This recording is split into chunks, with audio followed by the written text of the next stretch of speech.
तो साथियों, मानसून के चलते जैसे कि आपको पता है कि ये जो सीज़न होता है ये बहुत सारी बीमारियां साथ में लाता है।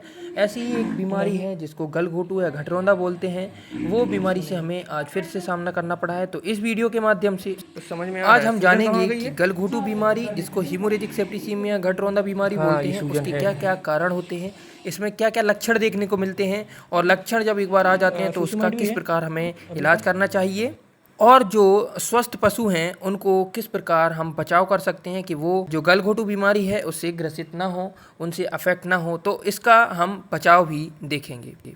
तो ये जो बीमारी रहती है ये एक बैक्टीरियल डिसीज़ है जिसको कॉज करता है एक पास्चुरेला मल्टोसिडा नाम का बैक्टीरिया। ये ग्राम नेगेटिव बैक्टीरिया रहता है। ये जनरली क्या करता है कि एनिमल जैसे भी कोई सा स्ट्रेस पड़ता है एनिमल पे, तो ये जो बैक्टीरिया रहता है ये ग्रो करने लगता है। मतलब कि जब भी बॉडी में एनिमल की इम्यूनिटी डाउन होगी तो ये बैक्टीरिया के ग्रो करने के चांसेस उतने ज़्यादा बढ़ते चले जाते हैं। तो किसी भी प्रकार से यदि ये जो मैंने पॉइंट बोला है, अगर पशु आपका ग्रसित हो जाता है, मतलब उसको जो गलघोटू बीमारी हो जाती है, तो उसमें किसी भी प्रकार का स्ट्रेस नहीं देना है हमें। बीमारी जो इलाज हम जानेंगे उसमें भी मैं आपको ये बताऊंगा कि किस प्रकार आप इलाज के अलावा भी आपको क्या क्या चीज़ें ध्यान में रखनी चाहिए जो गलघोटू के सफल इलाज में आपको सहायक बनेंगी। तो आपको अपने पशु को किसी भी प्रकार का स्ट्रेस नहीं देना है। दूसरी चीज़, अब हम इसमें लक्षण की अगर हम बात करते हैं तो सबसे ज़्यादा जो प्रोमिनेंट लक्षण मिलता है वो इसमें आप सुन भी सकते हैं, घर घर की आवाज़ आती है। एनिमल ओपन माउथ ब्रीदिंग करने लगता है, मतलब कि जीभ बाहर निकाल के सांस लेने लगता है और साथ ही में इसके बहुत ज़्यादा मुंह से झाग निकलता हुआ देखने को मिलता है। झाग को देख के लोगों को लगता है कि इस केस में हमें एट्रोपिन का यूज़ करना चाहिए, लेकिन जो एट्रोपिन रहता है वो इस केस में बिल्कुल कॉन्ट्रा इंडिकेटेड है, मतलब कि इसमें यूज़ हाँ, नहीं ये करना सूजन है। है। मैं आपको दिखा भी रहा हूँ, इसमें आपको जो है स्वेलिंग भी देखने को मिलती है जो कि ब्रिस्केट सुषमा भी ईडिमा है के फॉर्म में आपको अपने देखने पास। को मिलेगी। इसी के साथ में आपको जो एनिमल है वो बिल्कुल भी एनोरेक्टिक हो जाएगा, मतलब कि खाना पीना उसका बिल्कुल बंद हो जाएगा और थोड़े सी भी स्टिमुलाई पे वो बहुत ज़्यादा हाइपर सेंसिटिविटी भी शो करता है। यानी कि आप थोड़ी सी भी आवाज़ करेंगे तो एनिमल एकदम से चौंक जाता है। इनिशियली आपको इसमें जो टेम्परेचर मिलेगा वो भी हाई फीवर मिलता है। जब टर्मिनल स्टेजेस में ये जो हाई फीवर है वो सब नॉर्मल टेम्परेचर में कन्वर्ट हो जाता है। आप यहाँ पे देख भी सकते हैं, मैंने आपको 2 केसेस दिखाए हुए हैं जिनमें कि आपको हाइपर सलाइवेशन देखने को मिल रहा है। हाइपर सलाइवेशन का मतलब मुंह से झाग निकलता हुआ दिख रहा है। इसी के साथ में जब हमने लिम्फ नोड को भी एग्जामिन किया था तो लिम्फ नोड भी इनमें हमें एनलार्ज्ड मिलती हैं। जो हमने सब स्कैपुलर लिम्फ नोड रहती हैं उनको देखा तो वो हमें कुछ ज़्यादा ही एनलार्ज ऐसे केसेस में मिलती हैं। और क्लिनिकल एग्जामिनेशन में अगर आप चाहें तो आप इसकी म्यूकस मेम्ब्रेन को चेक करते हैं तो म्यूकस मेम्ब्रेन आपको एकदम कंजेस्टेड देखने को मिलती है। कंजेस्टेड का मतलब होता है एकदम से लाल कलर की देखने को मिलती है, ऐसा लगता है कि जैसे कि उनमें बहुत ज़्यादा सर्कुलेशन बढ़ गया हो। तो इन सिम्टम्स को देख के मुझे लगता है कि आप आसानी से अब गलघोटू बीमारी को पहचान सकते हैं। एक और बीमारी रहती है, एक निमोनिया का एक फॉर्म रहता है जिसमें कि आपको जो सिम्टम मिलते हैं एकदम एचएस के जैसे मिलते हैं, मतलब कि एनिमल जो है सांस लेगा तो उसमें आवाज़ आती है, तो लोगों को उसमें भी कन्फ्यूजन होता है कि ये गलघोटू बीमारी है। तो आपको ऐसे केसेस में लंग्स का ऑस्कल्टेशन करना होता सूजन है। कहाँ आ लंग्स गई के है? ऑस्कल्टेशन करने पे अगर निमोनिया होता है तो उस कंडीशन में आपको जो हाँ, ये साउंड सूजन है। सुनने को मिल सकती है वो 2 टाइप की मिलती है, या फिर तो ऐसा लगता है जैसे पेपर को रगड़ा जा रहा हो, या सुषमा फिर भी है अंदर से सीटी अपने बजने पास। की आवाज़ आपको सुनाई देती है। तो इस प्रकार आप निमोनिया को और जो गलघोटू बीमारी है उसको डिफ्रेंशिएट कर सकते हैं। क्योंकि अगर हमने डिफ्रेंशिएट नहीं किया है तो इसमें ट्रीटमेंट करने में बड़ी समस्या आती है, क्योंकि दोनों ही केसेस में जो एंटीबायोटिक का चयन रहता है वो बहुत ज़्यादा इंपॉर्टेंट रहता है। तो वहीं निमोनिया में जो आप एंटीबायोटिक यूज़ करते हैं वो बेसिकली पेनिसिलिन ग्रुप की रहती हैं, जैसे कि अमोक्सिसिलिन का बहुत अच्छा उपयोग रहता है। लेकिन जब केस आपको गलघोटू का मिलेगा तो उस केस में अमोक्सिसिलिन का इतना अच्छा इफेक्ट देखने को नहीं मिलता है और जानवर कई बार इलाज करने के बावजूद जब एंटीबायोटिक सही नहीं लगाते हैं तो एनिमल की डेथ भी हो जाती है।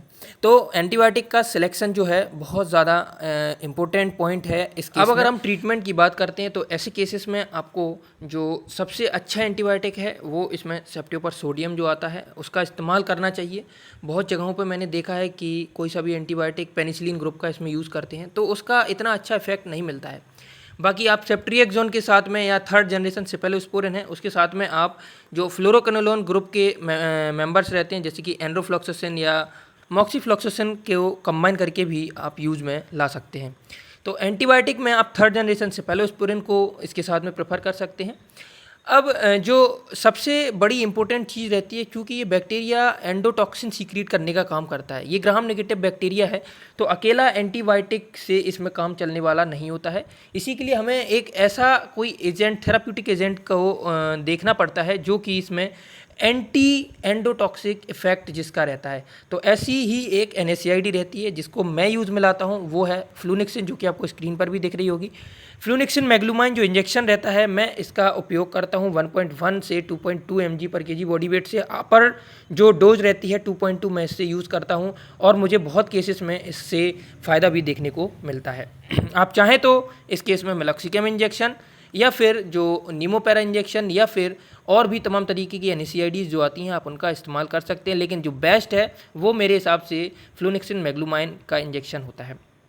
अब मैंने आपको स्टार्टिंग में ही बताया था कि ये जो बीमारी है स्टार्ट ही इस वजह से होती है कि बॉडी में इम्यूनिटी डाउन रहती है। तो इस सबसे जो इम्पोर्टेंट एस्पेक्ट है वो यही है कि हमें उसमें एनिमल की इम्यूनिटी को एनहांस करना होता है। इसका मतलब है हमें इसमें इम्यून मॉड्यूलेटर्स का यूज़ करना है।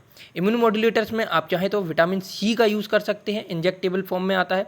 आप चाहें तो ट्रेस मिनरल का इंजेक्शन का जो शॉट आता है आप उसका इस्तेमाल कर सकते हैं, या फिर विटामिन E और जो सेलेनियम रहता है इसका इंजेक्शन का भी आप इस्तेमाल करेंगे, चूँकि ये एंटीऑक्सीडेंट एक्टिविटी रहती है तो ये भी एज आ इम्यून मॉड्यूलेटर की तरह काम करता है। चूँकि ये जो सलाइवा रहता है ये चोकिंग करने का काम करता है, ऊपर से जो ब्रिस्केट रीजन में जो एडिमा रहता है वो भी चोकिंग करने का काम करता है। तो ऐसे केसेस में आपको कभी भी ये देखकर कि इसमें लार गिर रही है या फसूकर आ रहा है या फिर ज़्यादा जो हाइपर सलाइवेशन हो रहा है, तो इसके चलते हमें एट्रोपिन का यूज़ नहीं करना है, क्योंकि एट्रोपिन का यूज़ करते ही जो सलाइवा है, कई लोगों को लगता है कि यहाँ से सलाइवा का सिक्रीशन बंद हो जाएगा, लेकिन जो सलाइवा है वह और ज़्यादा थिक होने लगता है। मैंने आपको बताया था कि जैसे कि स्वेलिंग रहती है और सांस लेने में ऑलरेडी दिक्कत है उसको, और जब सलाइवा और ज़्यादा थिक हो जाएगी तो ये क्या करेगा, एज एस्पायरेशन निमोनिया भी कॉज करने का काम करेगा आगे, और एनिमल को फर्दर चोकिंग करेगा और एनिमल की डेथ करने में सहायक होगा। इसलिए कभी भी ऐसे केसेस में आपको एट्रोपिन का यूज़ नहीं करना है। साथ ही में कई बार क्या होता है, लोगों को लगता है कि सांस नहीं ले पा रहा है, तो ऐसी कंडीशंस में ब्रोंकोडायलेटर्स का कुछ लोग यूज़ करते हैं। तो ऐसे केसेस में आपको ब्रोंकोडायलेटर का भी यूज़ नहीं करना है, वो भी इस केस को और ज़्यादा डिटेरियोरेट कर सकते हैं। ज़्यादा म्यूकस सीक्रेट ना हो इसके लिए हमें एंटीहिस्टामिनिक्स जैसे कि जीट इंजेक्शन जो आता है उसका यूज़ करना है।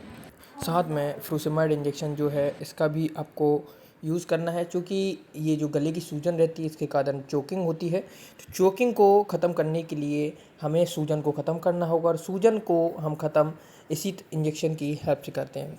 अगर इतना ट्रीटमेंट आप करते हैं तो मुझे उम्मीद है कि आपका जो पशु है वो बच सकता है। इसके अलावा आपको क्या करना है, जो पशु मालिक को करना है वो ये करना है कि उसको एकदम से ज़्यादा रोशनी में नहीं रखना है, साथ ही में उसको ज़्यादा स्ट्रेस नहीं देना है। ये काम करेंगे तो आपका पशु निश्चित ही ठीक होगा।